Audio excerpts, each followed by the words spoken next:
What's up, guys? Welcome to another week of I've Got Till 5. Yeah, sorry. Let me With, finish what I'm trying to do. Carl fumbling over here. Yeah, well, technology is not my friend.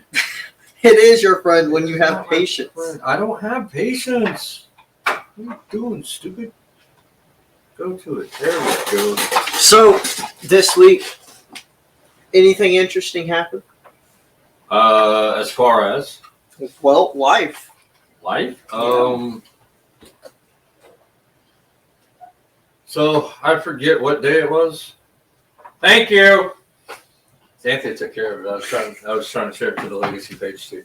So, I forget what day it was. Well, first of all, I got that RV finished. Yeah, I saw that. So I did sorry guys. I did an okay job with it. Like it could have been a whole lot better, but I was kind of limited on funds and all that fun crap. So went ahead and got it buttoned up as best I could, with the resources that I have, which are none. So saved a bunch of money doing it this way as opposed to the way I did the other one.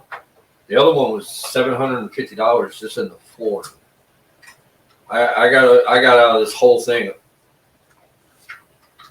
$700 for the whole thing. So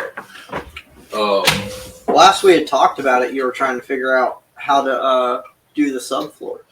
yeah, so I took your suggestion that we had off air and did the pier. Yeah. I just piered it up real good in the weaker spots.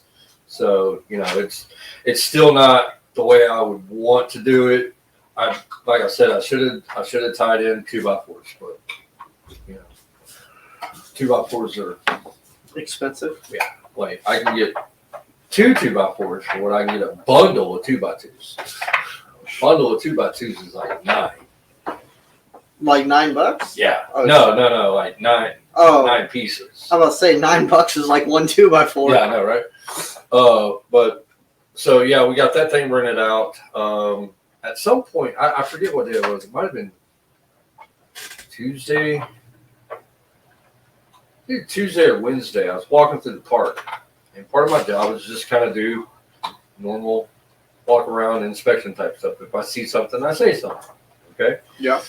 So we got this one lady that's been out there, and she's been out there for a while. She's got a double tube on hers because where her dump is really far away from where our receptacle is. Yeah. We're not very convenient. They're all in the back. So yeah, they're all on the back side of it, behind the water. But we I noticed when I was walking through that the grass was really soggy. So I was like, oh shit, a water leak. Oh, I cussed. My bad. Ooh, that's pretty. So as I'm walking through, I noticed that the ground is soft. There's water coming up. I was like, What's up, Trey? ooh, Trey Mac, what's up, dude?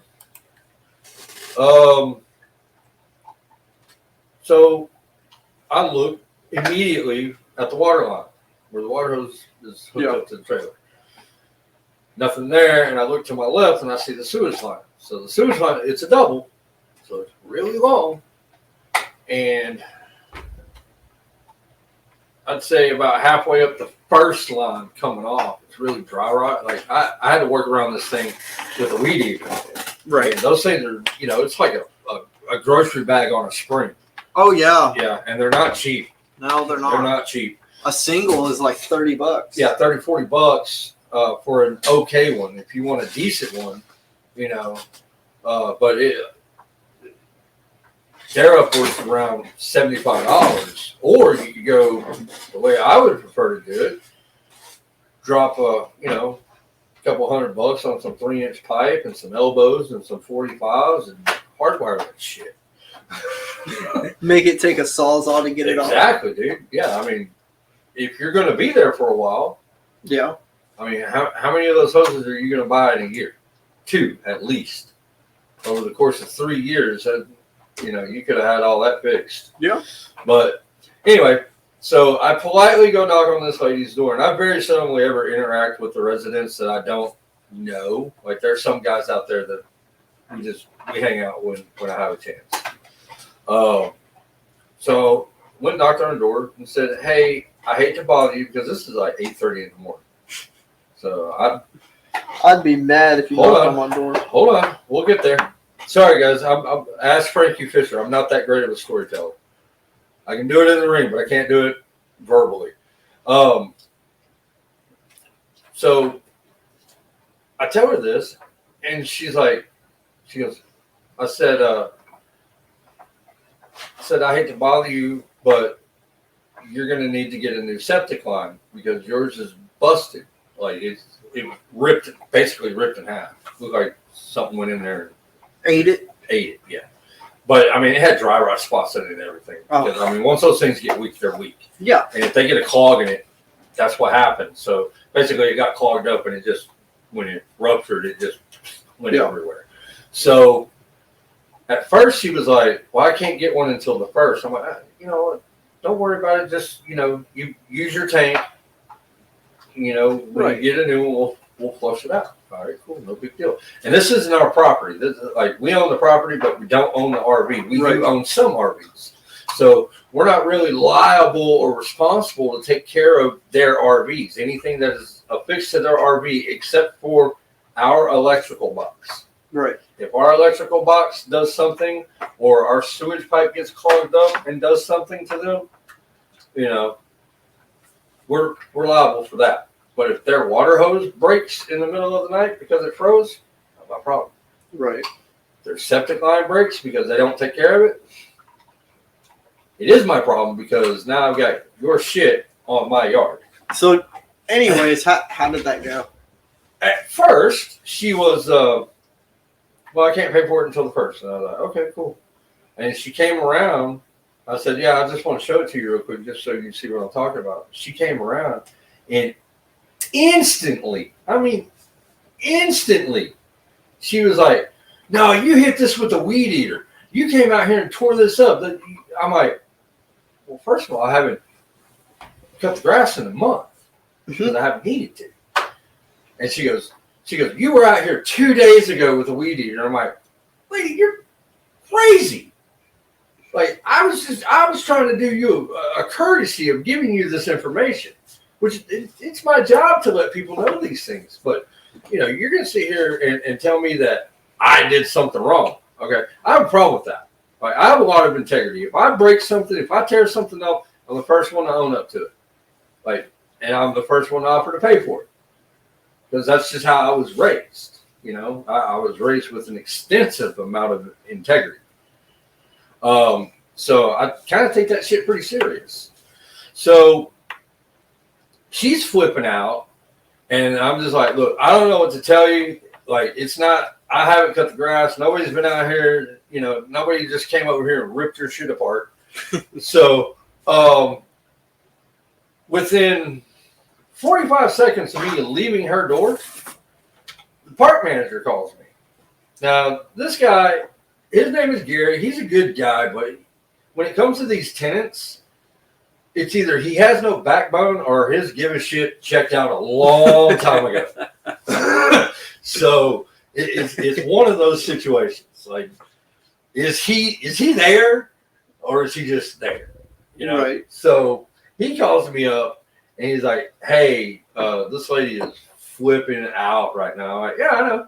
He goes, "Why?" And I'm like, "Well, her septic line, I broke down the situation."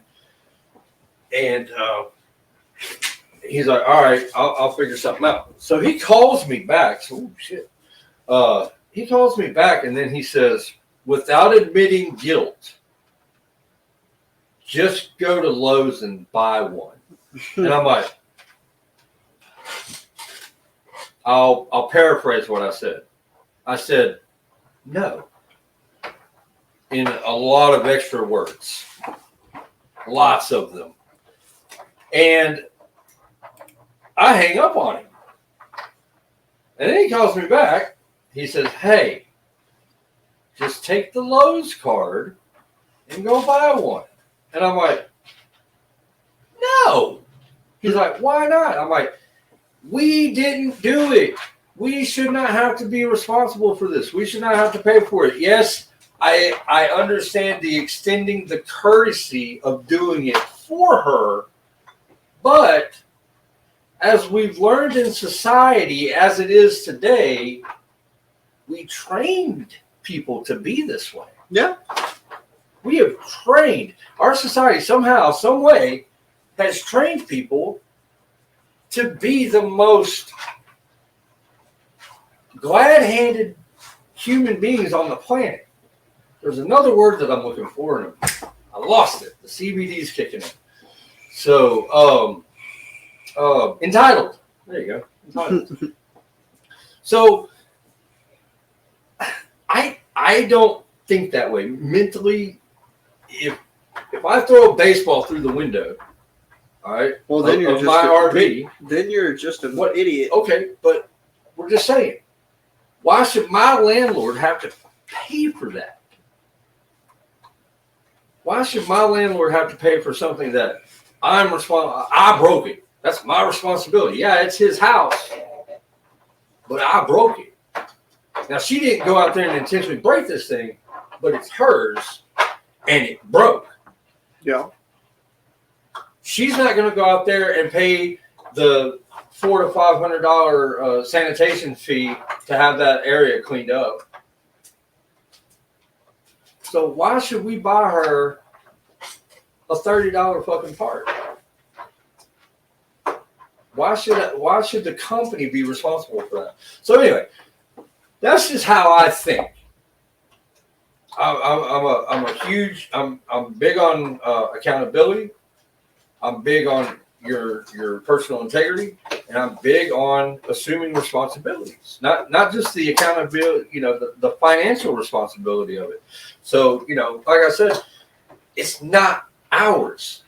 I shouldn't have to mess with it. I should not have to shell out money from my own pocket or the company's pocket to pay for it. So that's kind of how my week went. Sounds sorry, that was really long. How long did that story take? It took about 10 minutes. Damn, still got 20 minutes to fill. That's all right. You're long-winded anyways. I know, right? How was your week? It was pretty mellow this week. Pretty mellow? Yeah, you know about the one thing I can't talk about on here. Oh, they won't let you talk about it? Well, I mean, let's talk about who they are real quick. Our sponsor, maybe. Yep, our sponsor, Redcon Roofing and Restoration. Aside from their paintless dent repair program, they have now opened a collision center. With the paintless, they're bona fide. Oh yeah, licensed and insured. Get your previous hail damage from this year repaired for as little as $0 out of pocket with a $1,000 maximum waive deductible, a absolutely free rental of 2022 vehicles. But don't forget, it's a no-fault deductible. Yeah, it's a no-fault deductible. Absolutely. So it does not put a hit on your credit or your insurance. It shouldn't. No, not unless a storm just rolls through tomorrow. Yeah. We own all of our rentals, so really they're truly free. We're not paying Enterprise. We're not paying Hertz. They're ours. And as well as the deductible and the free rental, you don't even have to leave your house. File the claim, sit at home, let your car get fixed, and we will update you every step of the way. They can also fix your roof. Yeah, we can do that too. It's cold as hell outside. It is. So trying to avoid roofs right now. Oh, hey, to those of you that are watching on the live or the replay, we're on Spotify now. So if you want to jump over there, give it a follow, check out the last two episodes again. All I'm doing is taking the audio from this and putting it on Spotify. So make it sound so simple. It is. Podcasting is easy. Especially when you're the best in Texas. Not saying we are. Anyways, I will tell you this: we're the only one in North Texas that has two functioning members of professional wrestling on it. I will tell you that. Okay. No. Well, no shots fired at anybody on that. That's just stating the fact. Well, anyways, speaking of professional wrestling, I went to MPX this weekend. Okay. Ugly Sweater Warfare, right? Yes, Ugly Sweater Warfare. They opened the show with Kaimi and Day DeVille versus Culture Shock. Nice. Minus Danny. He'll come in later on. Nice. But all the Culture Shock was there? Yeah, all three. So this was Danny, Ollie, and for the life of me, I don't remember the other guy's name. I know who you're talking about. Yeah. I can't think of their name. But Danny... Sorry, names forget me. I'm old. Danny was not in this match. Okay. Hey. What? Look at your screen. I can't. You've got it full screen. It's on the screen.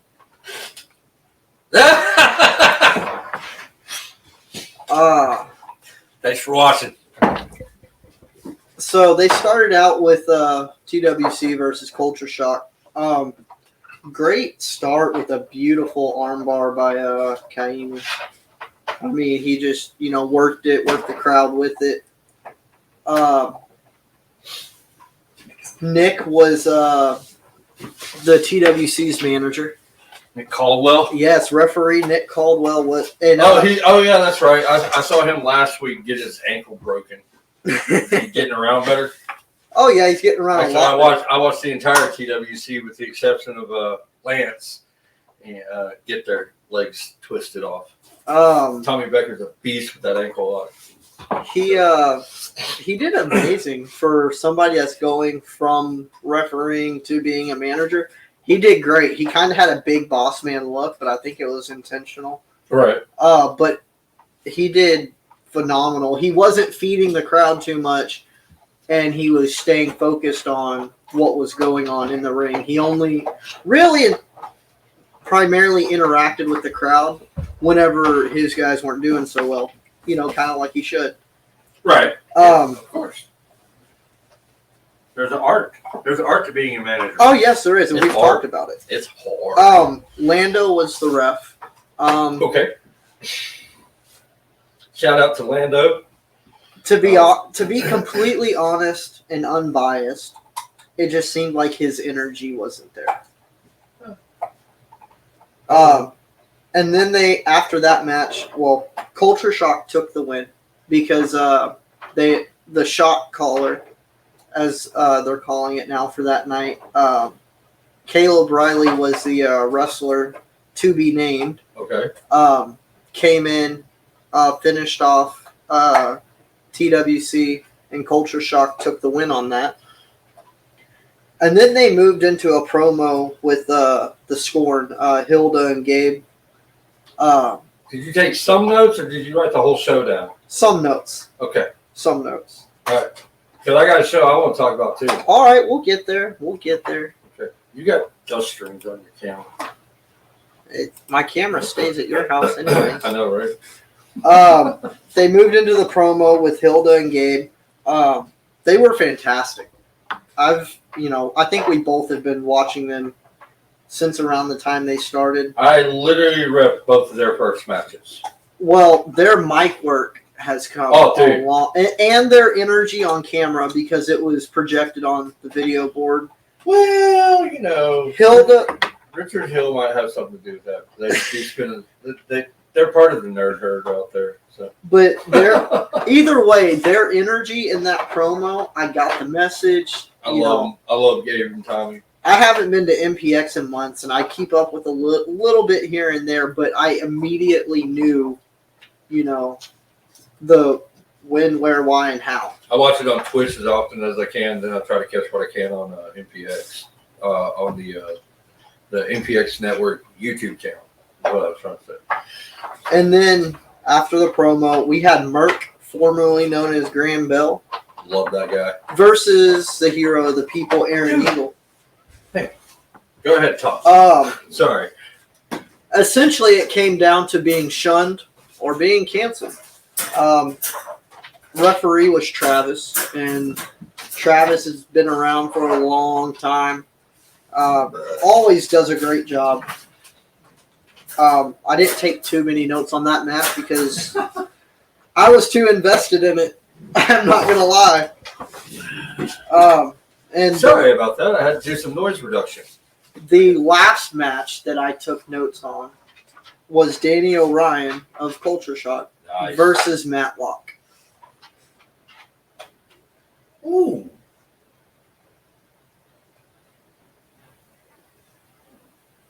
Give me a second. Yeah, I'll give you a second to ingest just that. Because Yeah. I'll tell you, Danny O'Ryan's athletic ability and Matlock's, could care less attitude totally made for a phenomenal matchup. I don't want to take anything off of Danny O'Brien. You know who I want to see Matlock go up against? Nate Bradley. Yeah. That'd be a good match. Anyways, Book it. Oh wait, I can book it. It started with Matlock charging Danny, Danny stepping out of the way, taking his shoulder to the post, falling outside. And Danny did a dive outside. I don't know if you've seen it on Facebook yet, but Danny took a dive outside and damn near smacked his knees on the guardrail, like the back of his knees. I don't know what it is about MPX and those guardrails, but those have got to be the strongest guardrails ever made. Well, they're definitely not the old ones that were held together with, duct tape and bubble gum. Shout out Stephen Kirby. Locke was giving Danny chops on the outside. That sounds brutal. Yeah, that's kind of where my notes stopped on that one because, again, I was invested in it, and I have to say it was very, very engaging. It wasn't, too much of the heel interacting with the crowd, but it was definitely a lot more, in the shine moments, Danny getting his moment, and the crowd loved it. They were feeding it. And they didn't have a, packed out house last night either. So to get, a smaller crowd into it rather than a bigger crowd. Yeah. It's definitely a feat. In my opinion, that one took match of the night. It sounds like it should. But was that the main? No. That wasn't even the main. Okay. No. That was, I think, right before that's a solid ass intermission. match, though. That's a solid ass match. So, VIP was on Friday night. I did not get to go to VIP. I wanted to, but life has me other too. plans. I had to work. Life has other plans. So I watched the replay today. Probably about 4 o'clock, 5 o'clock when I finished. Yeah. So it's still rather fresh on my mind. Now, I'm not going to go through all the details, but I will say this. It was a great show. It was a typical indie show, which is not a bad thing. It was fun to watch. There were some high moments. There were some low moments. There were some hiccups. Shit happens.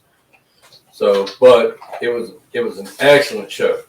But one thing I noticed, with the exception of one, maybe two people, that being Maya World and Jonathan Gresham. Mm-hmm. I'm not sure if I've worked with Jonathan Gresham before. I know that I've been at a show that he was working, but I don't know. I can't remember if I worked that match or not. Must have been a rough Friday night.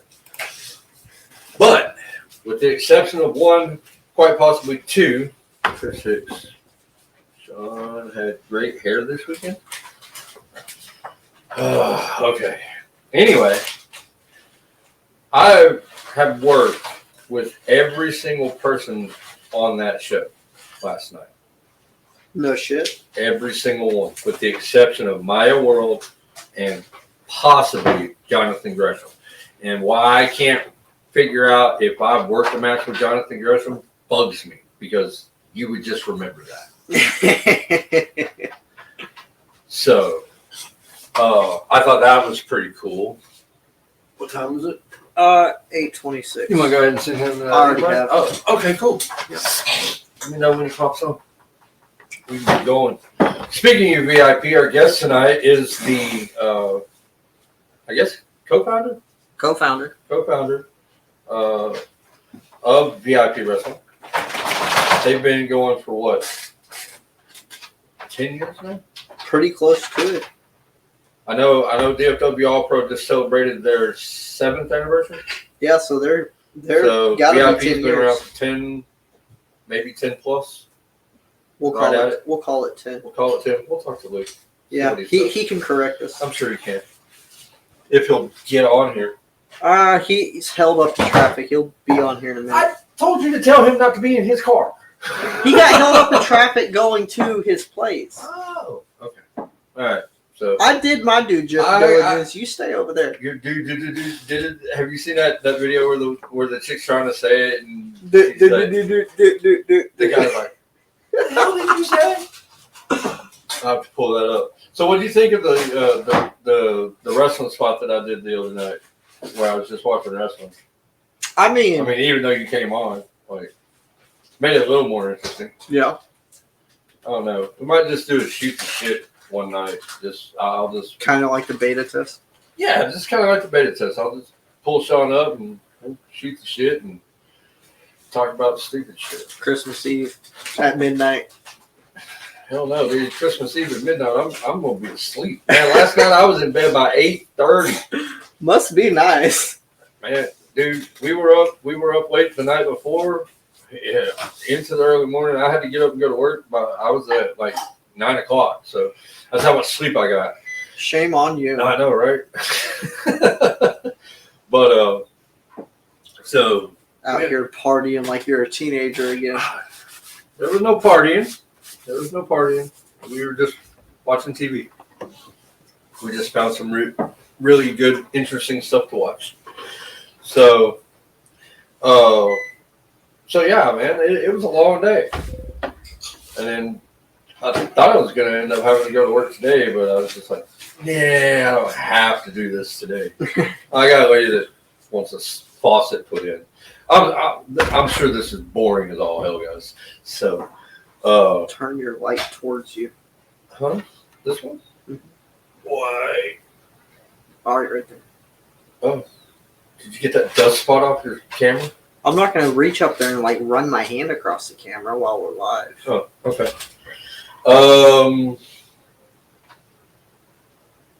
Well, I will tell you this from that VIP show. I've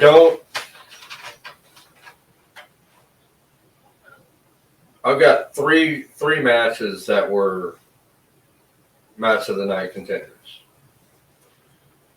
And it was, I believe it was, no, it wasn't the last three. It might have been the last three matches. It was the Tag Team Championship, Exodus Prime and Stephen Wolf up against the Rascals.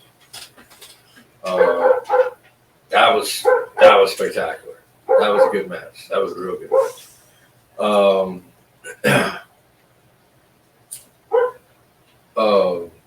Brian Garrison and Fuego del Sol. Jonathan Gresham. Jonathan. I keep saying Brian. For the second time. Okay. My bad. Jonathan Gresham and Fuego del Sol. Probably one of the coolest tap outs I've ever seen. Really wish I could have ripped that match. That would have been, what the hell? Why'd you switch us? So it doesn't look like I'm looking away. Okay. So when I look at you, I'm not looking at you? Is that what you're telling me? No, because looking at mine... I'm sure the guys, whoever's listening on Spotify, one, God bless you, thank you. And two, I'm sorry that this may be confusing. So anyway, find us on Facebook, and you will absolutely know exactly what. Also, you can find us on the YouTube channel. What our belligerent BS is about. Plus, you can find plus we have a special guest. Oh, is he here?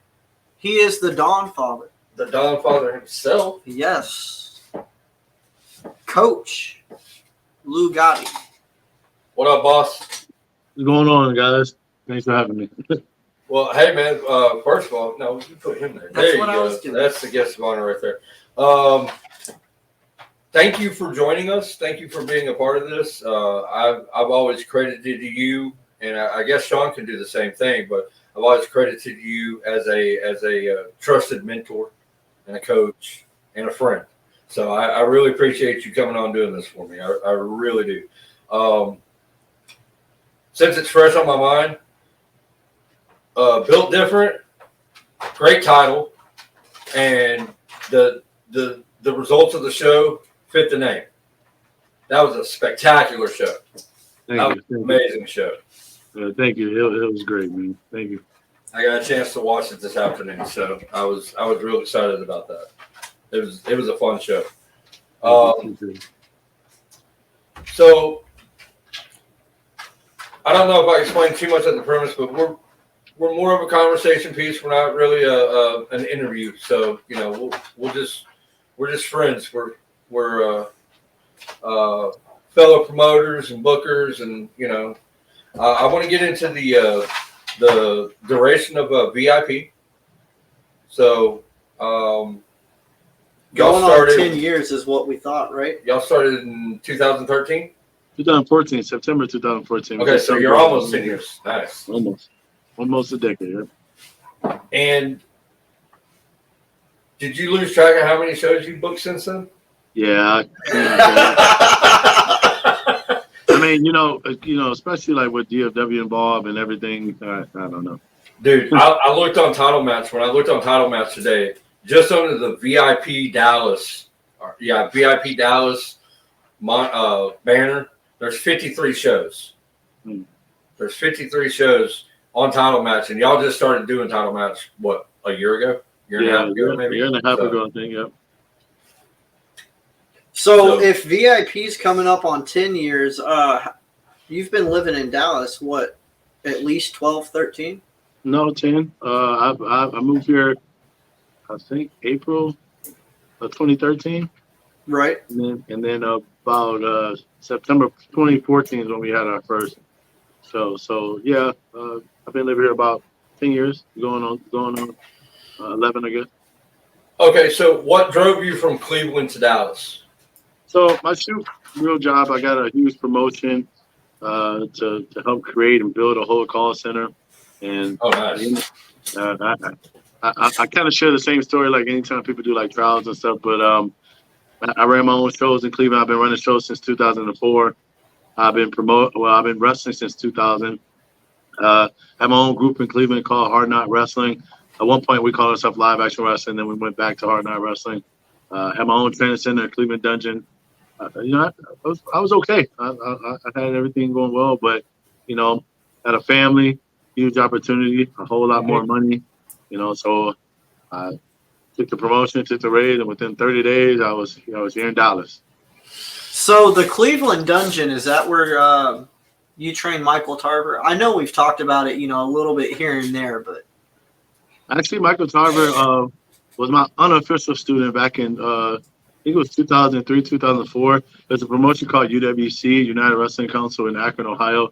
They used to do weekly television shows, and I would help this guy named Rogue, who was like, I think I was only 3 years in the business. I would help 3 or 4 years in the business. I was helping this guy named Rogue, who was like 21 years in the business, kind of do the training, and then he kind of disappeared. For first, he really liked the way I wrestled, so he would always ask me like, "What do you think? What do you think?" My name was Kid Regis at the time. I'm like, "Oh, this." So he's like, "Can you help me?" So it went from we used to train every single week right before the show, and it went from me helping him to me running the class to me being the class, and then he disappeared after he took a sabbatical because of personal reasons, and then I was with him for about 4 or 5, 6 months before the promotion was like, "Hey, do you want to be the official trainer?" I'm like, "No, I said I thought he was coming back, you know what I mean?" So I kind of stepped away from like that at the time, but he started training with two other guys, Josh Emmanuel and Eddie Insane.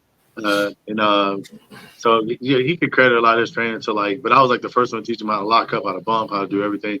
And then like once he started wrestling, me, him, and Josh Emmanuel, Kano, we all started traveling together. So he was like my second unofficial student that's been around since. The guy named Nightmare. Unofficial. There's a guy named Nightmare who started like 2 years after I did. I sent him to my trainer, but they didn't work it out, and he kind of followed me around, and I kind of trained him too. So that was like early on before I was like officially in the training people bag. I wasn't qualified to really train anybody. I just had a passion for teaching and sharing the knowledge. So that's where he came from. And then later on, when I opened up the Cleveland Dungeon, that's where Angel Camacho came from. Good guy, solid ethic too. So we come out of Cleveland, we come into Dallas. It's been what, close to 10 years and going on 8 years with All Pro. Yeah, we started All Pro January 2016. It all really started with Lil Tony. I was helping. Yeah, the BTW shows. Yeah, and then I was like going to his house. He had his ring set up at his house, and I would help him train people. And one day, a bunch of his students, after he went to go get some food, they bombarded me and was like, "Please convince him we get a building." So they was like, nobody wants to be outside in the cold and rain and stuff, you know. So I got with him, and it was actually a few of us that kind of got together. We started DFW ALL PRO together. Wasn't Dante in that? Yeah. Dante, Ty Wilson, Keith Roberts, myself, and Lil Tony, and we all was like, we was just going, because you know wrestling, you don't always make a lot of money, so we were like, wherever we find a place of rent, we split it 5 ways. We're trying to make sure no one loses a lot of money. But I ended up finding All Powers, which was an MMA school. Worked out a great deal with them when he pretty much got money per person. So there's really no real overhead. Ty kind of stepped away very I don't think he was ever really a part of the physical structure when we got it going. He stepped away out of that. And then I purchased Dante. He had a ring he bought from Tony. I purchased his ring, and he kind of stepped out. And then like Keith kind of stepped out. Keith was really just there to help out. But once we kind of got everything going, he was like, that's not really my wheelhouse. So it's been pretty much me and Lil Tony since then. But we opened the doors in January 2016. Now, originally, I say we because I got to be a part of a lot of it with the BTW shows and the very first ever DFW ALL PRO show. I did commentary on that with Christopher Hayden. Awesome. I think it was Christopher Hayden. But what drove you into that that full-blown, full-time trainer? Because at first it was you had a couple of students, you had a couple of guys that you were working with. Then it turned it basically went goat math. You had 5, now you've got 25, now you got 100.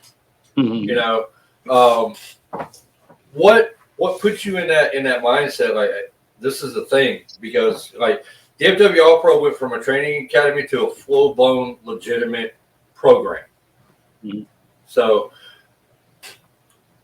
where was the drive in that?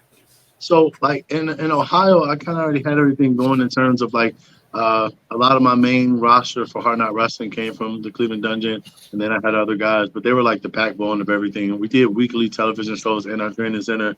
We could fit a whopping 33 people in the building. and occasionally standing room, bro. Right. On a Sunday, like almost every Sunday, and occasionally we would sell out and pack the house. You know what I mean? Right.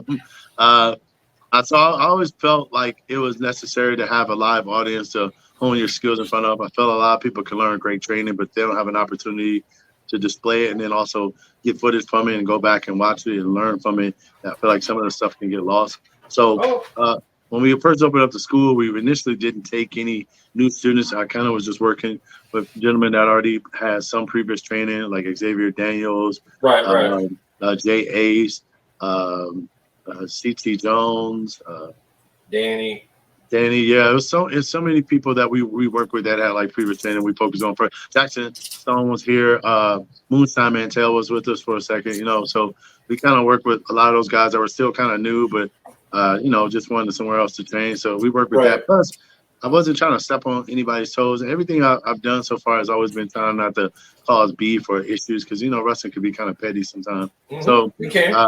so I was real particular about that, making sure people wasn't already committed to other places or owe them money. And I would always ask those kind of questions at first. Right. And then, but the plan was always to eventually bring in new students. But like I said, everything was about figuring out the climate and what was going on and just ways to be productive and not cause more problems, because I feel like a lot of people, I get it. Everyone have their passion and goals and desires, but sometimes you come into heat and you don't even mean to. You know what I mean? And I did that a lot actually in Cleveland when I first started.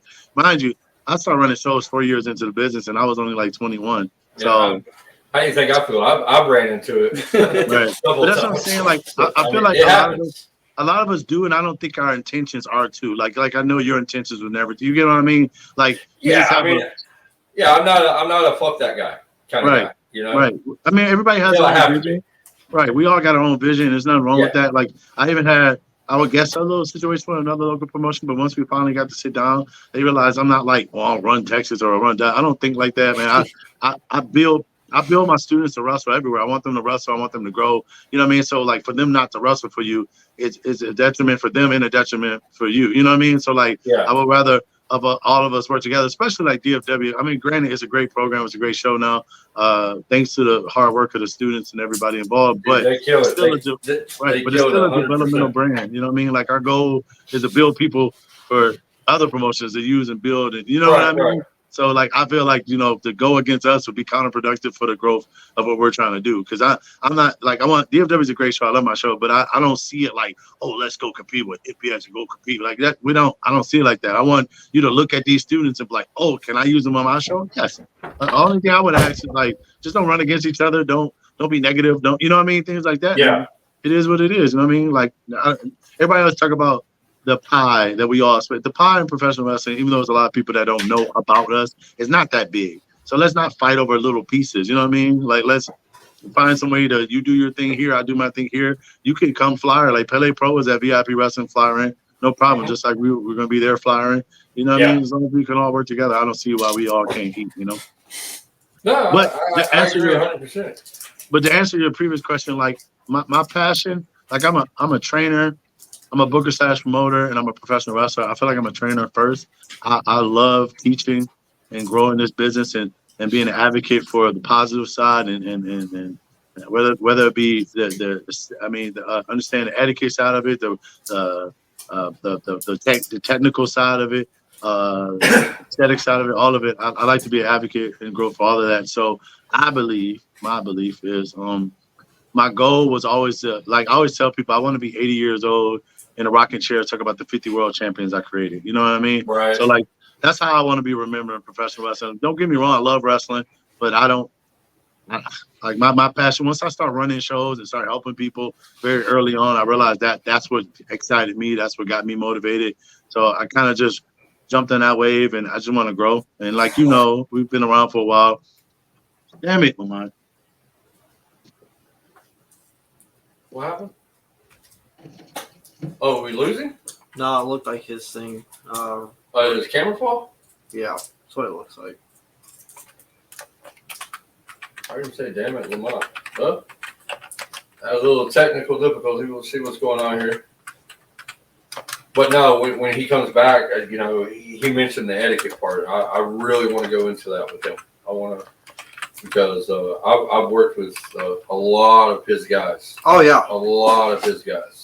And on multiple shows, I've worked alongside them, like, just doing simple stuff, paying dues. You sent him a message? Let's see. Sorry, we lost him. Is he froze up? Yeah. Okay. Well, hopefully we can get Lamont back in here. But no, I mean, I want to get to.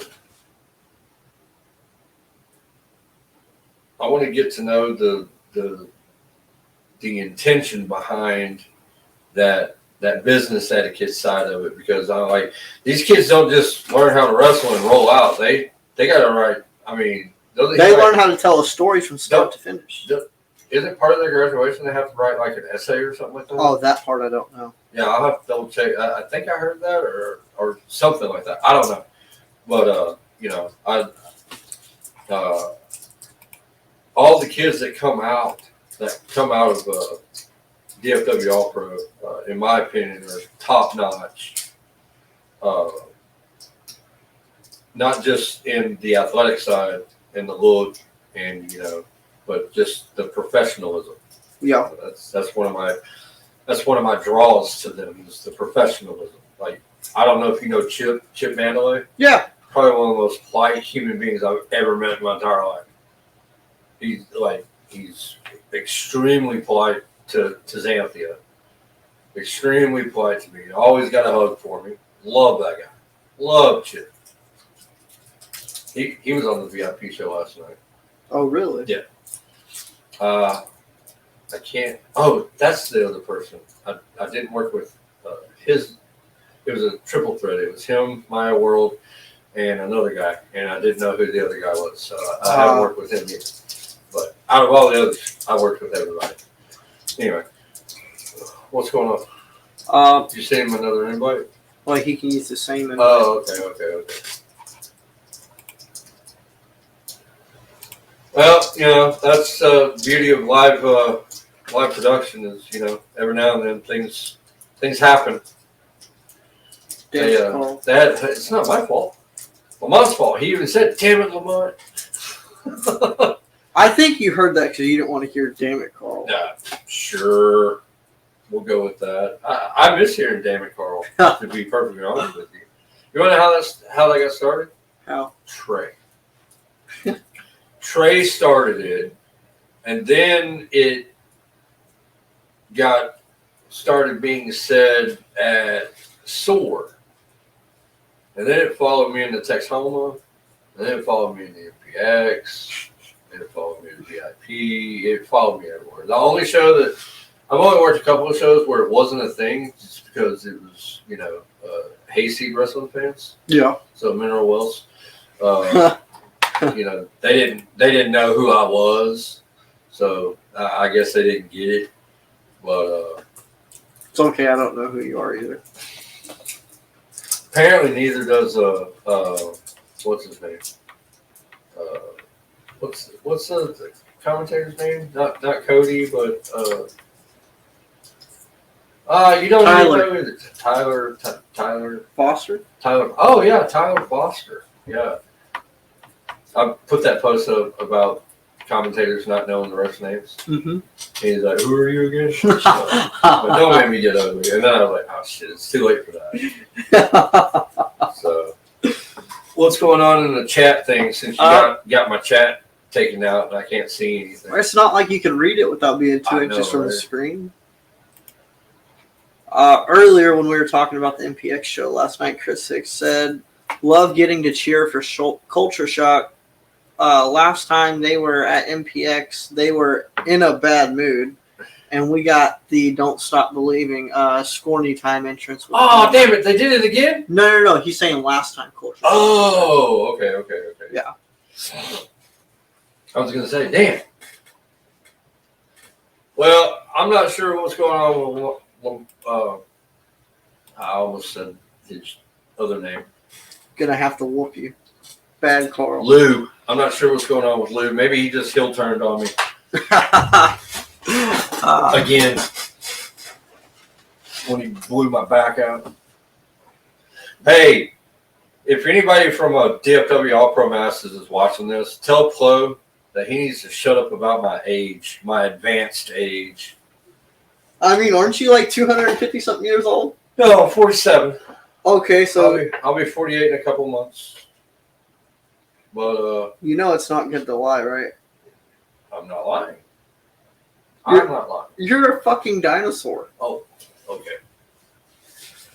Alrighty, I guess I'm a dinosaur. Okay, well, Chris said maybe his phone died. It's very possible. Well, if that's the case, we'll try to get him back on here. I do want to thank him. He is somebody that as I said in his introduction, he is definitely somebody that I rely on for advice. He's definitely a great mentor to myself and to Sean. Yeah. You know, and again, you know, we're humans. We have different ideas, different thought processes. We've crossed paths, you know, in a negative light once or twice, but you know.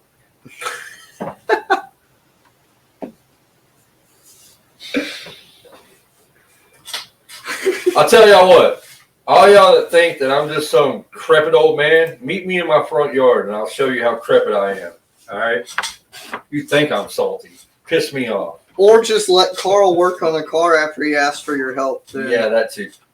Did you find out how much of a creepy old man he is? I'm not crepit. I'm bitchy. Whiny. We're losing the lead. So you're a 12-year-old. No. No, I have a job. I have a right to be pissed off all the time. Oh. Huh? I said, oh. Sure, whatever. I have a right to be pissed off. Well, damn. I wasn't planning on technical difficulties. Should always plan for technical difficulties. Well, you're the producer. Where's the backup plan? Uh-huh. I am the backup plan. You're the backup plan? Yes, I am. I'm not interviewing you. Why not? Because you're not interesting. Who have you beat? And if you say Lieutenant Dan, I'm going to kick you in the face. Or not Lieutenant Dan, but Dan the man. Might as well. Actually, you're not as smart as Caleb got most of that pin. That's because, you know, he's the big guy. Oh. Is he back? Do we have him back? Let's see. Go on. All right. What happened, man? Man, technical difficulties on my side. I was thinking about going back to my house to get my laptop because my phone's been overheating. So I was like, I got a fan on it right now, so hopefully we don't have any issues. All right. Well. Yeah, mine does the same thing whenever I'm trying to run StreamYard. It'll. I've been doing so much on this phone all day today. It's sick of me. Is it an iPhone by chance? It is a Android, sir. Damn it. You're not helping, Lou. I'm an advocate for Android because I hate iPhones. I can't stand them. Why? Because they're same. smart? Sure. Okay, so we were talking about the different aspects of the training at DFW ALL PRO. What I want to focus on, I was talking to Sean while we were waiting on you to get back. One of the things that draws me to your students, whether it's just to be supportive of them or want to use them, want to have them work with me on some show, is their etiquette, their professional etiquette. That is one thing that you are really stern on. Like you've actually had to pull the card on a couple of guys, just kind of set them back a little bit, kind of humble them down. Back in the day, where does that come from? I mean, where did you get your etiquette? Because like, you know, I got my personal integrity and etiquette from my dad, you know. So that's my influence. That's why I am the way that I am. Plus my grandfathers, you know, they just had ethics. Where does that come from for you, and why does it translate so well to your students? So it comes from my mother. I lost my mother to breast cancer when I was 15, but it comes from her. But then also, you know, right after I lost her, I had a rough patch in life where I was, I always call myself a DDD movie. Literally everything you could think of that a troubled young black youth was into, I was probably into right before wrestling. And when I got into wrestling, I had a rough time listening to authority. I got in a lot of trouble. Unlike most of these people, they don't know anything about this, but I got blacklisted for about 10 months where I had to give titles back and I couldn't wrestle anywhere because a huge dispute and almost fight with JT Lightning, which anybody that knows JT Lightning knows no one fights or argues with JT, but I guess I was that punk kid that was ready to do it. You know what I mean? So that cost me a whole lot. I finally found a little place to wrestle in, which was that UWC place. They did weekly TV. And, you know, sometimes when you have something taken away from you for so long, you just want to wrestle, man. I didn't really care about the politics. The ego I had before, it was gone.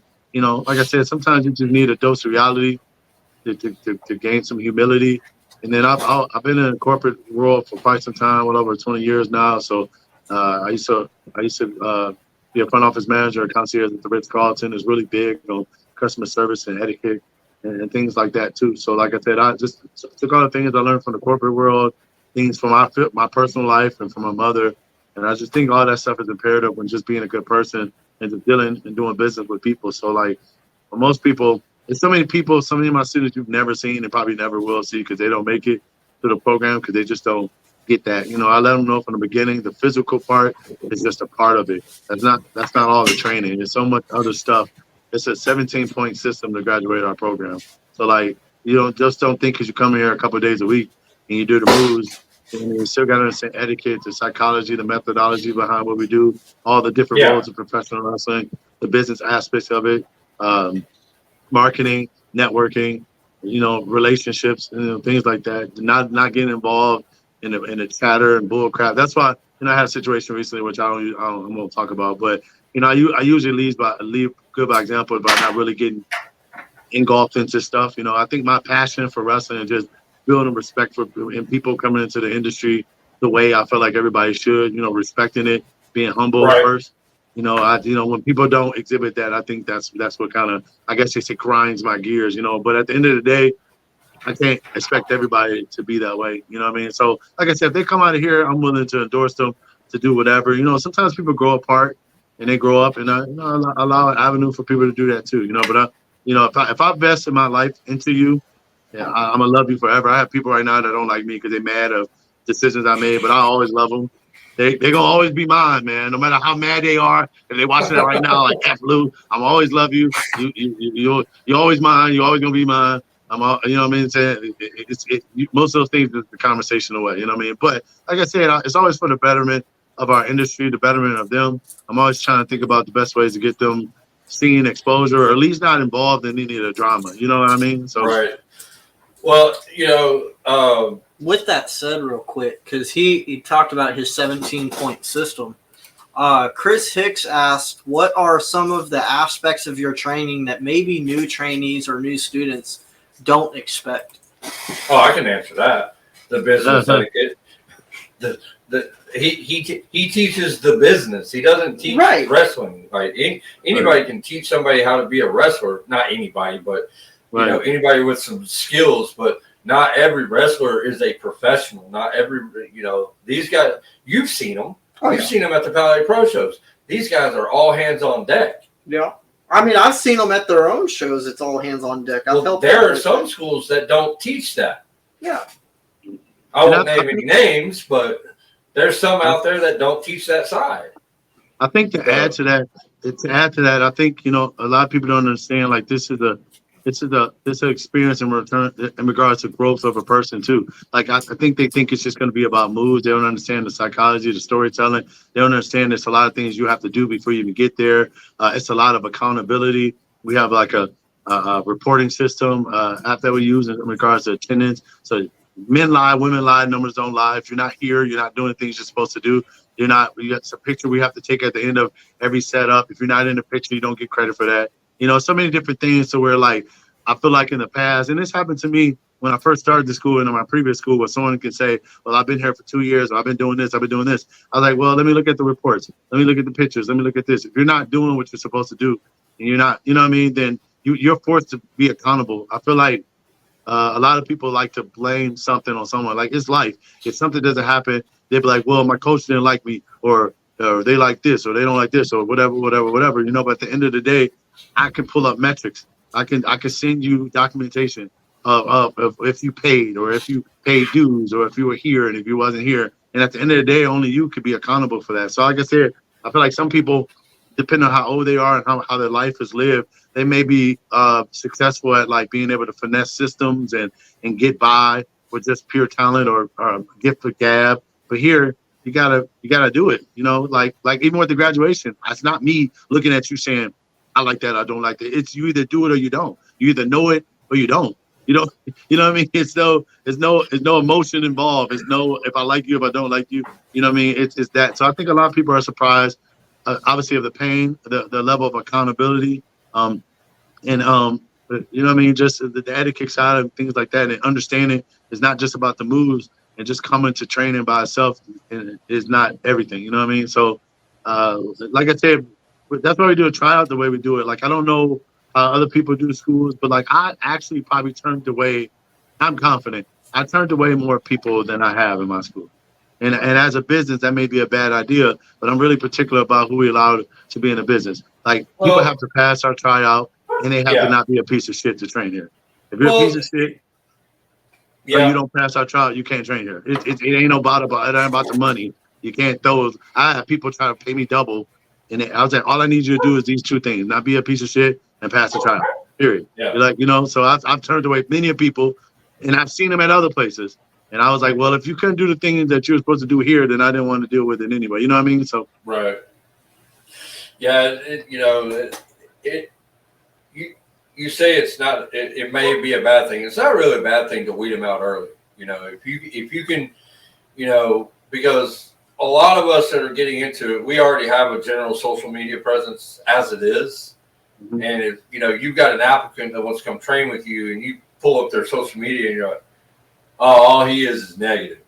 Like right. I'm done. Because I mean, that's really how a lot of our interactions started on a mentorship. Was I bitch about everything. I literally bitch about everything. But I was getting wrapped up in some other stuff, and you're just like, dude, if you want people to take you serious, that's got to go. Like nobody is going to take you serious if all they see is doom and gloom and negativity. Right. You know, so I literally had to put a filter on myself, and I'll be damned if it didn't help me get more bookings. Right. I just had a better presence, you know, and but I want to piggyback on the paying the dues part. And when we say paying the dues, we're not talking about getting taken advantage of. You know, right. we're talking about going out to a show, shaking hands, networking. It's not just setting up chairs and doing street team stuff. It's, you know, paying your dues is actually getting out there and meeting people. That's how I paid my dues. I shook your hand personally. I shook Keith's hand personally. Hell, I talked to Keith on the phone. You know, he gave me his personal phone number before I ever came out to my first VIP show. So, you know, everybody that I've ever interacted with has been a personal interaction, and it's always helped. And, you know, you get out there and, you know, you don't have to go help set up at every show, but don't go to a show expecting to just hang out either. You know, you gotta bring something to the table. Yeah. You're gonna be there. You gotta bring something to the table. You're either gonna help out, you're gonna put some money in my pocket, or you're gonna make some money from wrestling the show. Yes. Right. And that's what a lot of these guys, they don't get it. Oh, I know. They don't get it. I mean, I'll be the first one to speak up. Anytime I'm available and there's a show on the weekend, I'll, you know, message Lamont myself, hey, what time are you setting up the ring? Is there anything more I can do for you? Like, yeah. So, you know, and that's kind of how we got wrapped up. You know, I was helping promote with the original podcast, the members only. And really all that was a sit down. You know, we had about a 10-minute conversation, and he said, that's cool, but don't do this. Mm-hmm. Don't give my show away. Mm-hmm. Because if you're telling everybody 2 days after it happened, there's no reason for them to come. Right. So, you know, because at the time y'all were selling DVDs. Right. So I mean, I've learned a lot about the business side and the etiquette side, not just the business, but the, you know, having a social media presence, mm-hmm. the proper social media presence. Just from him saying, bro, nobody's gonna book you if you're gonna bitch and complain about not getting booked. That's just not how it works. Unless you're Marcus Rose, and then, you know, whatever. You gotta work the gimmick, brother. Dude, that was so great. When y'all brought him in to do that, the Veterans and ACH thing, I know it started out as a joke, but it turned into a legit thing. That was hilarious. I loved it. I loved every bit of it. That's how I actually ran my program with Marcus Rose, was that whole Better Than ACH thing. That's funny. So retarded. Good old times. Yeah, I love this business, and I love the fact that I've got to meet some amazing people. But I wanted to tell you something that I realized today when I was watching the show. With the exception of Maya World and the other guy, it skips my name, but he was in the triple threat with Maya, Chip, Benji. and Benji. I haven't worked with him, and I haven't worked with Maya, and I'm not 100% if I've worked with Jonathan Gresham or not. But out of everybody on that show, I've worked with every single one of those people, every single one of them except for those three. So I just thought that was really cool because there was some top-notch talent on that show last night or on Friday. I know what it's like to have to book a show and to maintain, the relationship with the talent. Definitely not near as well as you, but and we've had this laugh conversation before. You're the hardest human being to find on show day. give the guys that are watching, listening, a general rundown of show day for a promoter for VIP. I mean, like, I have a checklist of things I have to do. It's like over 20-something different things, maybe close to 30 different things from checking on the flights, making sure they have rides to pick them up, from making sure the hotels are ready, to getting the car together, to getting the ticket list together, to getting change from the bank, to communicating what you want out of these matches, to getting to the venue. If we can't set up the day before, setting up, make sure everything is done right, going back and rechecking things, and dealing with the venues, dealing with the sponsors, which we had some sponsors that show. It was the first time I've done sponsors in like. Yeah, I saw that. I haven't done sponsors since Ohio. You know what I mean? I have my own reasons for that, but times change. You know what I mean? So like dealing with the sponsors, and it's so much. And then, like I said, wrestlers, in some aspects you got to deal with egos. I don't deal with them a lot, maybe because the way I am, I don't know. But like dealing with egos and people being late or flight delays. I had flight delays yesterday. I had all kind of stuff going on. Just constantly, just wanting everything to go perfect. We had a little mishap at intermission. Still, we got it fixed. Everything was fine. And the show still went off great. Nobody was out of whack because sometimes that can mess up the flow.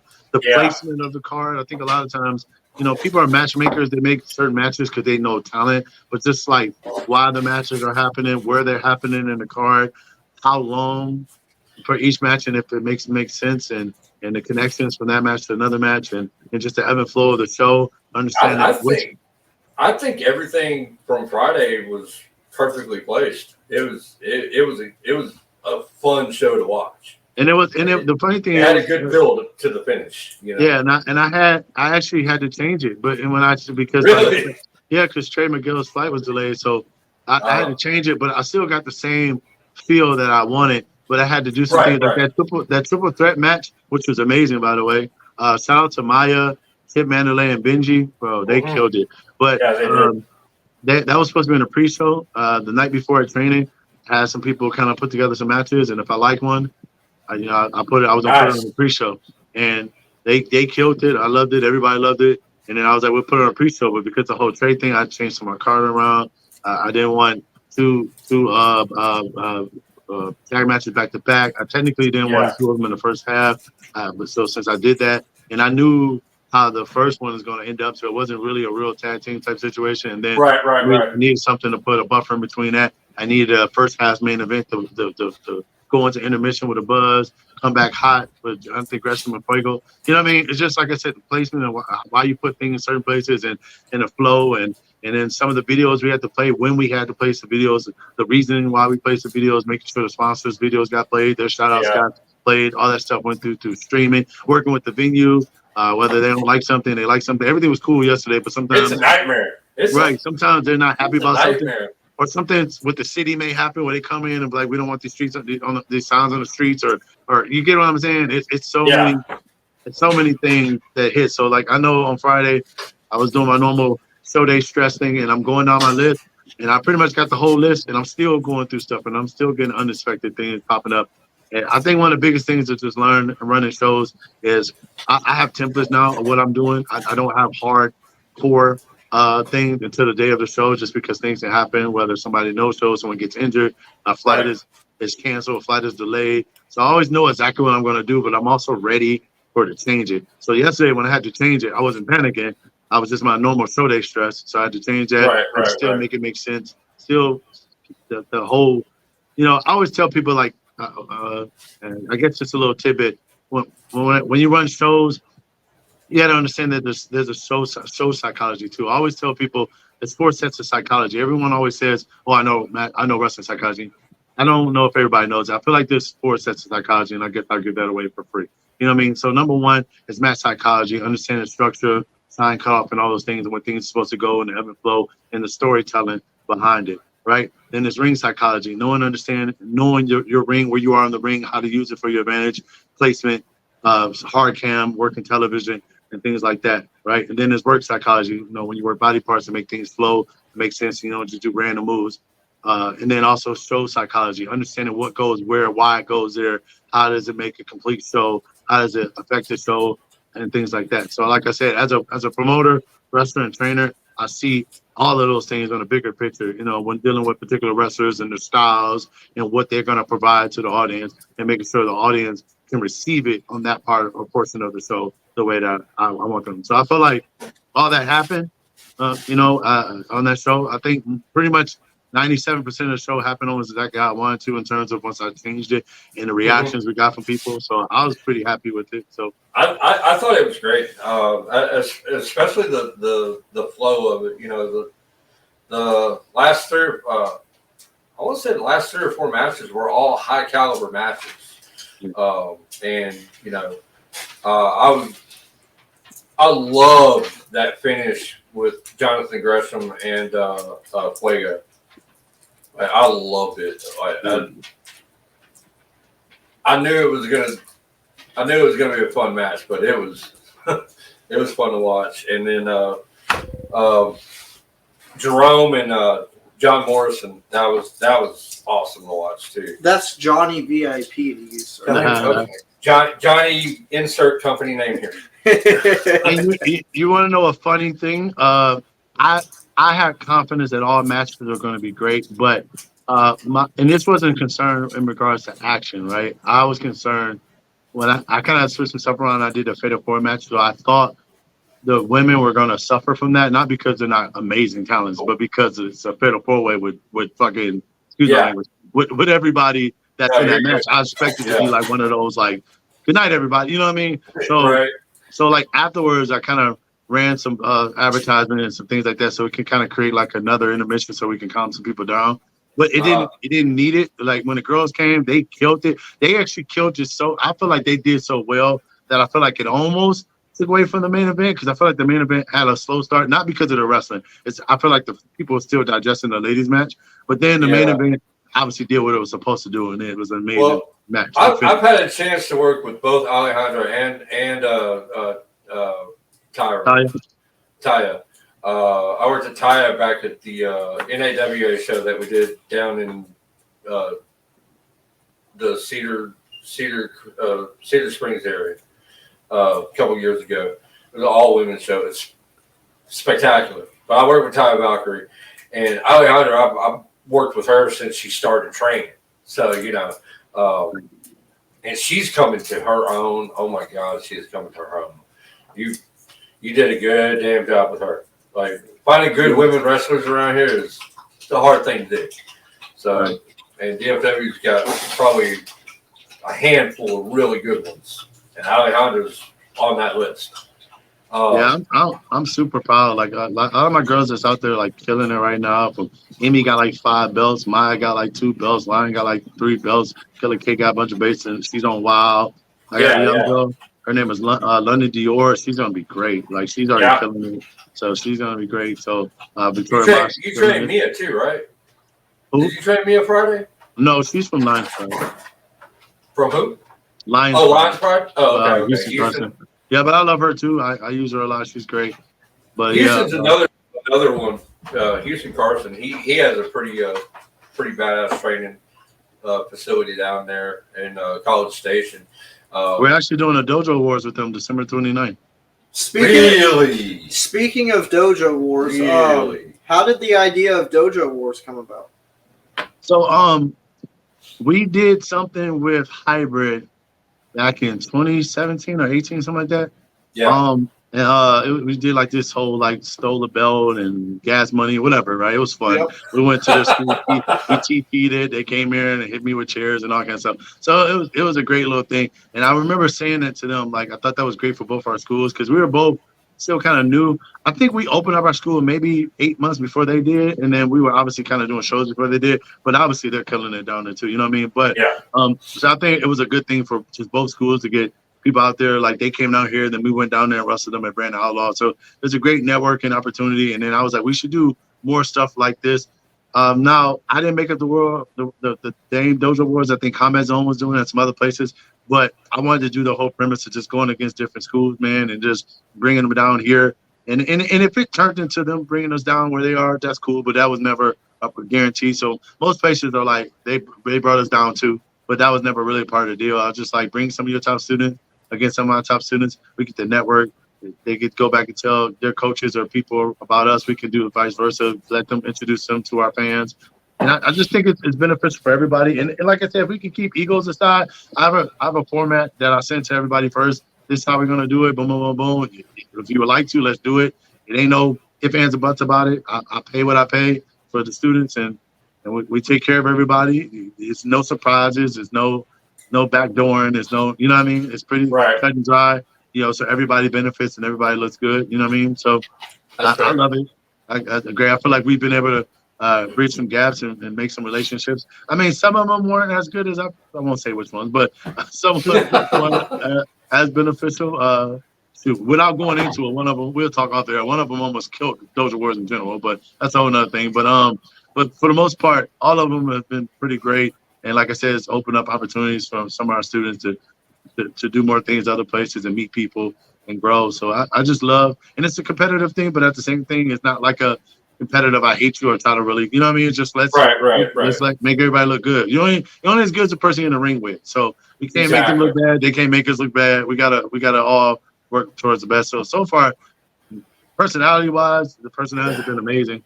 So I haven't had really any issues with any of that. So it's great. But it is a risky thing because you got to deal with if they don't have etiquette or if they're unprofessional, if they have egos. But once again, most of that stuff is communicated to them from their trainer or the promoters or whatever first. So they come in, already know what's going on. It's one of those situations where, look, guys, don't go down there and make me look like an asshole.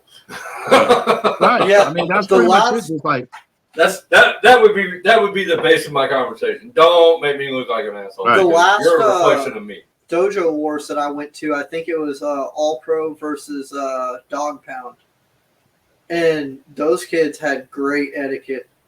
Yeah. Yeah, Rodney will beat the crap out of yeah. Oh yeah. He won't punish you any other way than beat you to death.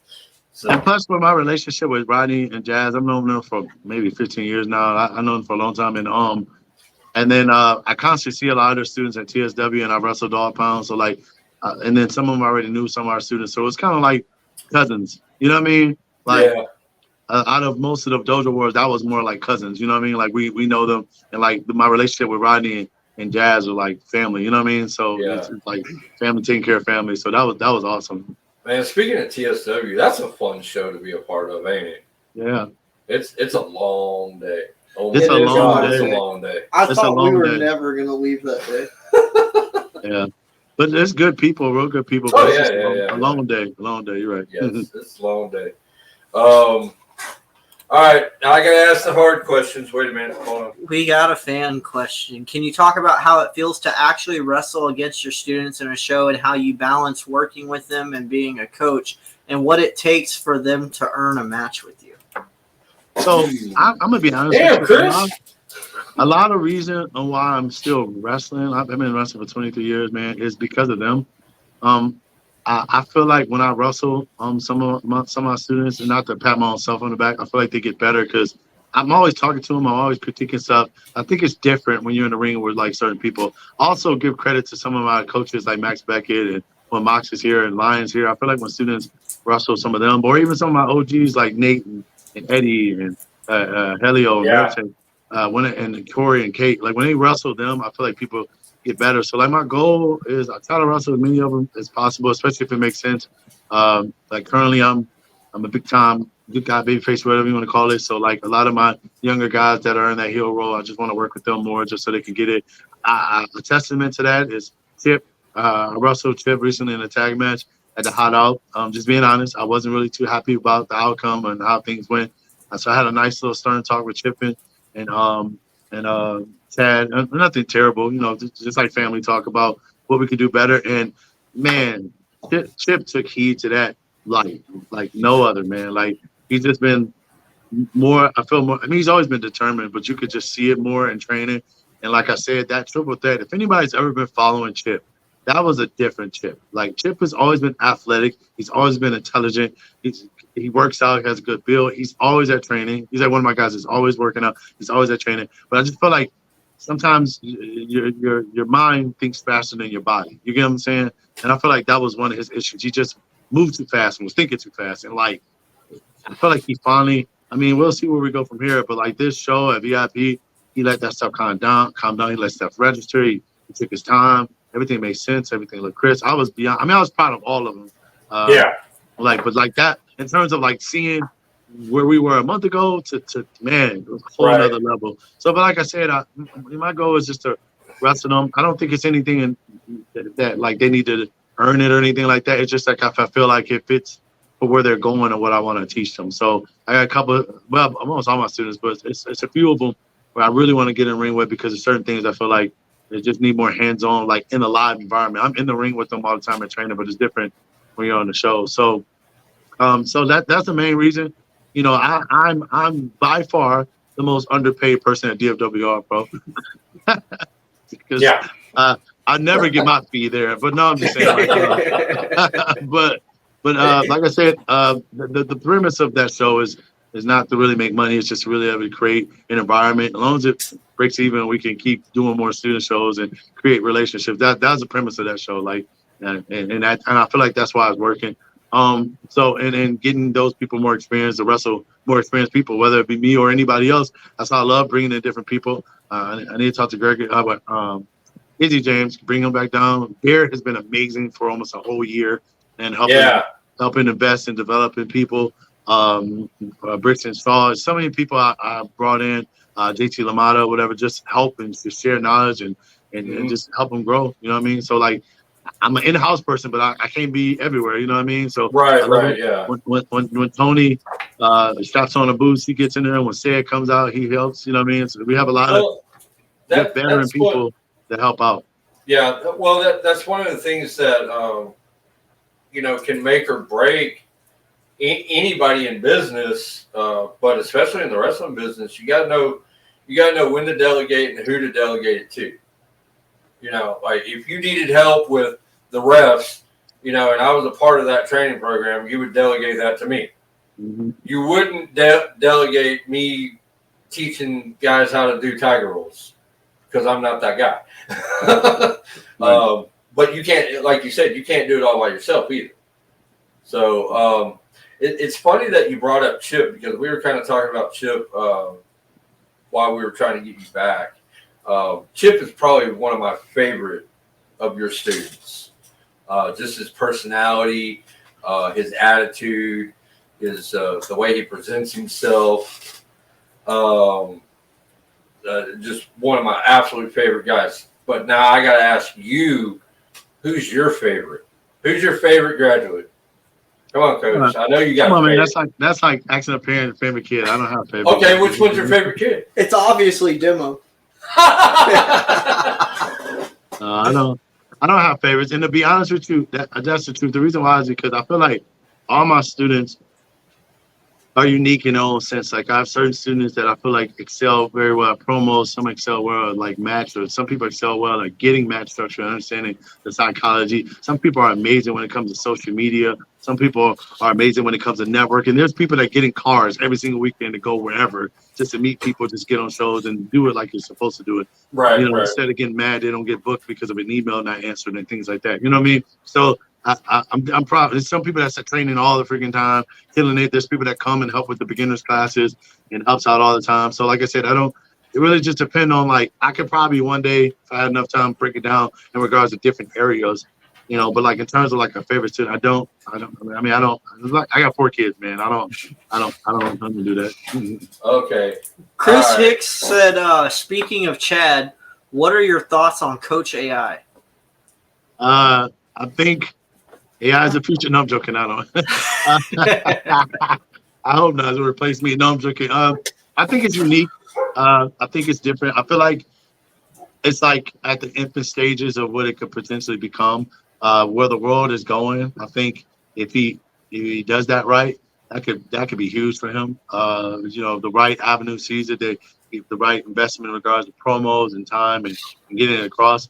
That you know, pairing with his coaching ability. The only time I ever got mad at him is when he did my proud coach on somebody's thing. We almost got in a fight on that.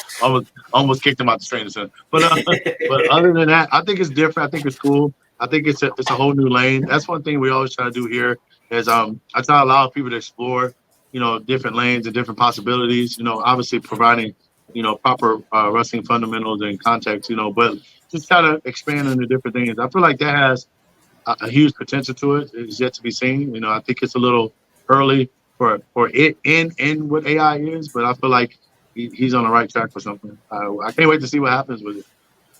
So I got to ask you a hard question. I told you I watched the show. Did you know he's directly responsible for the complete dismantling of the Camacho family? Mm-hmm. I don't think so. Let's backtrack. First of all, I brought the whole Camacho family. Well, first of all, let's say it like this. I trained all of the Camachos. I didn't do that shit. Right. So, I didn't break them up. So I trained all of them. I brought them together and forward with the cartel. They split from the cartel. There was no real beef. I mean, other than with NASCA, but no real beef with them. So it's NASCA's fault. It's always NASCA's fault. Okay. And then, all right. And then we had Jimmy Wang Yang and his daughter. And I was like, well, you know, Emmy's like my daughter. That'd be a great matchup, right? And Emmy decided to take that opportunity to align with NASCO and Sam holding her back and a bunch of other crap. And then she slapped me a couple times, and I threw her in the crowd. I mean, what do you want me to do? You know what I mean? I could have. Wait a minute, you threw Emmy in the crowd? Yeah, we were on the apron. She slapped me, and I gave her like a buckle bomb-ish out into the crowd. I mean, I think she landed on some people, but she's okay. I don't think you can do that in these times. I think it was the match was over, and okay. After the match, she low blowed me. She gave me a Canadian destroyer. Damn. And then NASCO tried to give me a power driver. I would say power driver. That's the kid in me. But the power driver, that was the kid I used to think that power driver. No, but the power, you couldn't tell me nothing. People like pile driver. I'm like, shut up, power driver. But the power driver on the apron, and I got out of it honestly, and she slapped me a couple times, and I didn't want to punch her, so I just yeeted her. You know what I mean? And then ever since you can't say that. Yeah, you can't say that. That's copyrighted. You can't say Yeah, you can't say yeet because we're wrestling related. I can get no. You can't say yeet. I say yeeted. Oh, I made that up. Oh, past tense. It's YETT''D. Yeeted. Print that shit. That's money right there. Print those shirts. There's your next shirt. Right, past tense, eat it. So I threw her, and then the whole family decided like they had to defend her honor after she did what she did, and then they came and get along. Like they're like, I'm the leader. I mean, Ocho's broken. Like he's just all doom and gloom and what shit. What Coach Lou is saying is, if anything, he held their family together. Are you saying you're the glue that held the Camachos together? Yeah, because you arrogant. Okay, all right. Think about it. Ocho is the oldest, but he was in jail. So Angel is in charge. Angel has been in charge. Plus, Angel is the first one I trained, right? Because if it wasn't for Angel, they wouldn't even be here. You know what I mean? But and I kind of helped keep him at the helm of the UFC. But then when they left, and it was like, we're about our family, blah, blah, blah, blah. They can't even keep their family together. So I don't have nothing to do with none of that. And Honest can't even take being called Chicken Little without getting pissed Honest off. punched me with some brass knuckles, so he's still going. Yeah, I saw that. Right. Yeah, he's got a receipt coming, doesn't he? And you know what makes it worse? You know what makes it worse if I get knocked out by brass knuckles? You want to know what's worse? What? I had a bunch of people come up to me not even realizing he had brass knuckles, and they thought Chicken Little just knocked me out. I was not having that. I was almost ready to stop the show in the middle of the show and be like, "Where's that Chicken Little brass knuckle hitting for?" Like now you need to put they it. said, you let Chicken Little punch you one time, knock you out. I said, first of all, brass knuckles. Let's fix this real quick. You need to put Chicken Little with some brass knuckles on a T-shirt. That's money. You know what? I'm gonna do it first if they can. I'm gonna get all the proceeds since he hit me on my show. All right. So had a little bit of controversy in the wrestling world this past week. You did? We did. Like just wrestling drama. Oh, about the water? Yeah, water or no water. I'm a water guy. I like to bring water and food for people. With the exception of having to clean it up if they're unkempt and don't know how to clean up the locker room. Of course, I don't pay until everything's ready to go. So water or no water. As a performer, I'm sure you would like, some refreshments when you get there if you're thirsty. Yes, and not have to pay the venue for a Coke. I've been to plenty of your shows, and I don't think water's ever been an issue. So, water or no water, in your opinion? So that's a two-part answer. Let me tell you this. So, okay. And the reason why it's a two-part is because remember, this is not to knock on anybody, right? But like, I'm a trainer, I'm a promoter / booker, and I'm a performer. So my mind hits every angle, right? I agree and disagree with almost everything I heard, and that's why I said it's a two-part answer, right? So I'm gonna answer this question in different roles, right? Okay. As a professional wrestler, I think that's a great thing to do for your professional wrestlers. You know what I mean? We're going out there, we're putting our bodies on the line. If you could provide some refreshment or some water, at least for us, especially if it's hot outside, especially if it's an outside venue. You know what I mean? God, yeah. Please take, if you could take care of us, we'll take care of you. I appreciate it. Thank you so much. That's as a wrestler, right? Right. As a trainer, sure, that'd be cool. But like that's not what you're there for, man. You're there to do a job, bring some water. You're a professional wrestler. Like, make sure he gets you your payday. Make sure you're taken care of. Make sure the things that you agreed upon is handled properly. You know what I mean? As a professional wrestler. That's what I would say as a trainer. Now, as a booker, I would say I don't have a problem ever getting anybody water. I send people all the time, and to be honest with you, most of the time I'm saved by my students and say, "Coach, did we get some water?" And I'll send them some money. I'll sell them some money. I'll give them cash and then go get some water. And I was like, "That's cool. Go get some water." Right. So but I'm guilty of plenty of times if we didn't have water or I didn't think about it, or I told you I got 30 some things on my list. I have an order of my things. It's always on my list, but it's like number 30 or 29. Right. So I'm just being honest with you, bro. I believe, this is my opinion, I believe that this world is so entitled that they believe everything is supposed to be given to you. No, don't get me wrong. Let me say this first. I think it's a great idea to give water for your workers. If you got food and you can give them catering and you can do all that stuff, please do that stuff. Take care of the people that take care of you. That's as a promoter first. But with me saying that, I don't owe you water, bro. I don't owe you shit. Like I'm not. I could be losing thousands of dollars right now. You don't give a damn if I lose. You don't say, "Oh, at least it goes a low crowd out there. You don't have to pay me my money that you owe me because I care about your show and you running another show." No, you want your money. If I owe you XYZ, you're gonna want your money. You're a professional wrestler, right? So you don't care about me on a personal level. If I care about you on a personal level, it's because I have a relationship with you. But in the world of the business, that's not part of agreement. You just say, "Hey, my booking fee is this. I'm gonna need a hotel, a flight, and some water." So basically what you're saying is you don't ask everybody for the rider? The what? The I'll ask everybody for the what? The booking rider? No. But I'm just saying, we're gonna get water. I don't think it's a big deal. I don't even think it should have been a conversation in the first place. Now it was kind of stupid. I just brought it up because but if there's shows that, this is my opinion, right? If a show, and this is not knocking Mac Cardona, I don't know him. I would love to use him one day, right? But if a show has enough money, I know his feet, right, to book him, why is he talking about water? Like they probably lost their ass to book him in the first place. Now I'm not saying like they should have booked him in the first place, but they were probably hoping that the draw was going to reciprocate, blah blah blah. But you don't know what they paid for the venue. You don't know what they paid for everybody else. You don't know how much money they lost. Now, obviously, I don't care how much money I lose. I might still have bring some water. You get what I'm saying? Like, but I'm not making an excuse for those shows. But I'm saying is that's not a conversation piece. Like, did they get you in a hotel room? Did they did they get you a ride? Did they pay you your fee? Did they take care of you? Is the ring taken care of? Is the facility safe? Is the ring safe? It's so many more pressing issues to talk about than the damn water. Yeah. You get what I'm saying? Like, yeah. I get it. Let's just say the show was great. Let's say the wrestlers were professional. Everybody had good gear. It was a good venue. You got paid. And you said and you posted online about some water after you thanked me for a great show.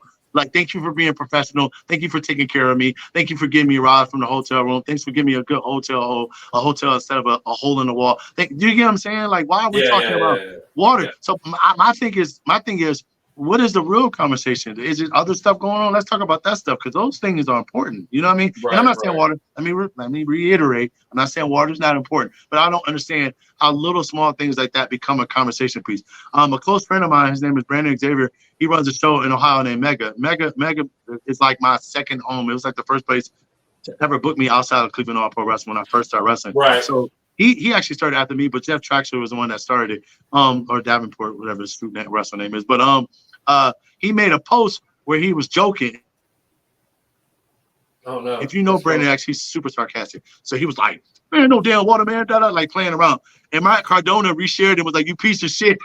So he replied and was like, "Bro, anybody that knows me knows that's sarcasm." But like, that's what I'm saying. Like, what are we talking about? Like, we really going to war over water, bro? Like,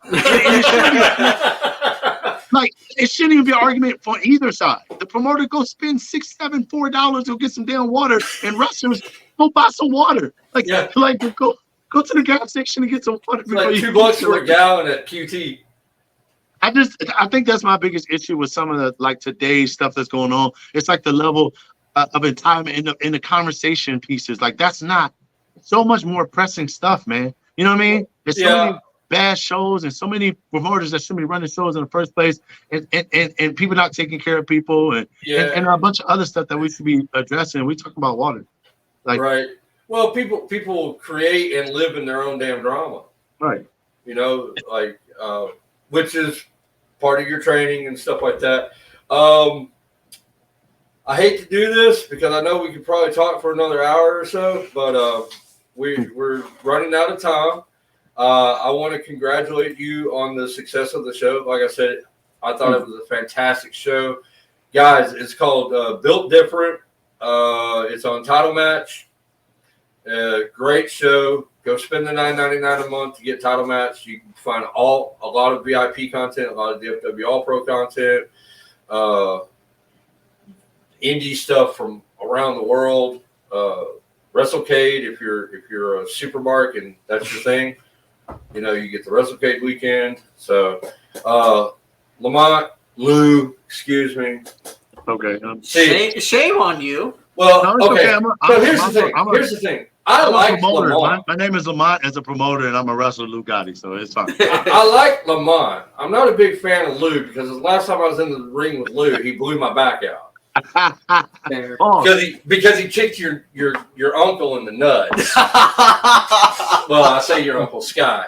Kick Sky in the nuts. Might as well be my uncle. Yeah. So, and I slow counted him because I was just like, really, asshole?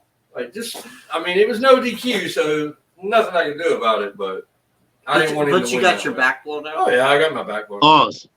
See? Huh? Pause. Yeah. It seems getting your back blown out is a. It's the best bump that I've taken. The best bump that I've taken. Lou, truly appreciate it. Love to have you come back on. We can get into some more of the All Pro stories and the VIP, and hell, maybe even take a trip down to East Cleveland. Oh yeah. So learn about your previous persona. Is there any particular advice you want to give out to people that are trying to get into the business? And I have my personal feelings about it. Definitely, if you're going to wrestle, get trained. Yeah. Like legit training. If you got some contact information for DFW All Pro, go ahead and drop that now. And man, again, I truly, truly appreciate it. I really do. Man, like I told you before, man, proud of you, proud of both you guys. You guys you are my family. You know what I mean? I appreciate that. When I messaged you, I said, bro, and there's no offense to anybody. I turn on a lot of podcasts. I'm super busy, but I was like, please, when you get this going, man, I want to be one of the guests. I support you. I've always supported you. You're always taking heed to anything I've said to you. Sometimes it makes I try. Sometimes come off like I'm being an asshole. I'm really not. I just love the business and I care about it. And if I say something to somebody, I believe I see something in them. So even people that's mad at me for saying stuff to them, if I address you and I'm super, super busy and I stop to reply to you and I barely know you, it's because I see something in you and I believe you have something that the business can benefit from. You know, whether you take heed to it or not. That's my only reason to ever say anything to anybody or to try to help out. With that said, you know, if people want to get into professional wrestling, I say first and foremost, just respect what we do. When you're walking into any training facility or looking into it, forget everything you think you know. You know, a lot of people have that smart mark mentality, but I've been watching wrestling for 30 years or 20 years. Like, just you don't know anything. A true wise man realizes he doesn't know anything at all. You know what I mean? So we're coming to the situation humble, don't know anything, learn, love, grow, do research, make sure it's a reputable place, trainer, facility, have a good reputation in our industry. Yeah. Reach out to DFW All Pro Wrestling Academy. We're always doing trial camps which you have to pass the camp itself and not be a POS. You know what I mean? To join our school. I think we have one this Saturday coming up at 9 a.m. Message the DFW All Pro Wrestling Academy page on Instagram or on Facebook. We'd be happy to reply to that. We're still doing shows. We always do shows. I feel like almost every week or every 2 weeks we got something going on. We just finished VIP wrestling. Next Sunday we have on the fly too. When the majority of matches will be called on the fly. Those guys and girls do not know who they're wrestling. They won't know until we call their name when they come to the curtain. I love that concept. That is not a gimmick. That is the fact. And it's so funny when my wrestlers showed up and they found out that I was serious. That's how training works. That's how training works. Right. I mean, you gotta be able to work on the fly anyway. If you go to a legitimate seminar, you work on the fly. You have to. If you go to a legitimate seminar, they say you give me 3 minutes. Right. Here's what I want. Give me 3 minutes. Right. It's on the fly. I feel like hard. I feel like there's two audiences that we're trying to tap into a little bit more. One, 50 and over crowd. That's another reason why we're doing like the on the fly match. They want to just see guys and girls out there working. So if you're over 50, you're free. That's Sunday. So please let anyone over 50. I'm not 50. No, come on out. They're 50. They're free. And then we also got a hardcore match. Ninja Mac is going to be defending his Noah hardcore title versus Military for now. So it's his first title defense, and it's going to be at DFW in the main event this Sunday. So Ninja Mac versus Military for now. That's going to be sick.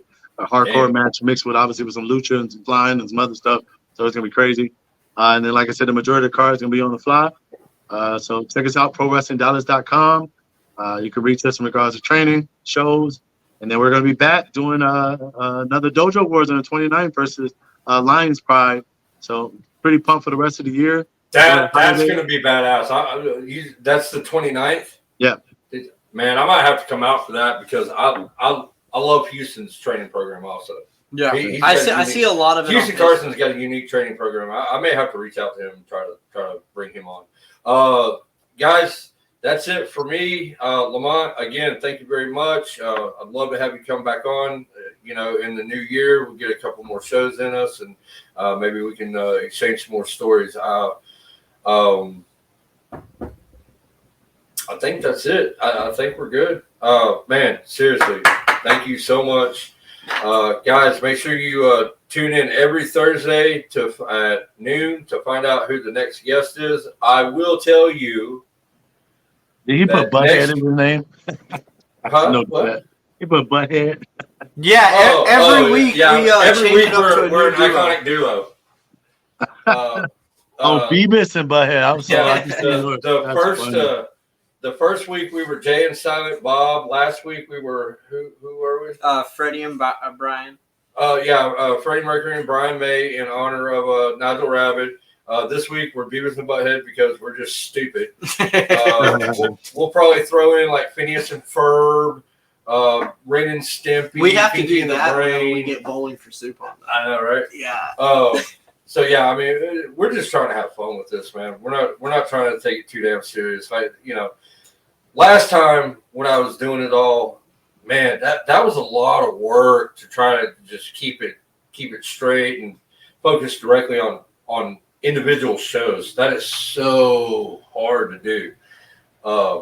But again, you were a big part of helping me get my foot in the door in some areas. You gave me, you vouched for me. I was your guy. Guy. Dude, he came up to me one time at Indie Expo. Mm-hmm. This is the last story I'm going to tell. But Indie Expo, it was him and Tom Waller. And he came up, he goes, "Hey, you got my match?" I'm like, "No." He goes, "Bullshit. Watch this." he went straight to Devin Storm and said, I need him. And that was a fun match, dude. Yeah. Tom Waller is so awesome to work with. I've got to work with him like 2 times. I saw it at MLW. Yeah. But yeah, so again, for the confidence, the teaching and the mentorship and stuff like that, I greatly appreciate it, and I know your students appreciate it. So, ladies and gentlemen, that's it for us. This has been I've Got Till 5. We'll see y'all next week.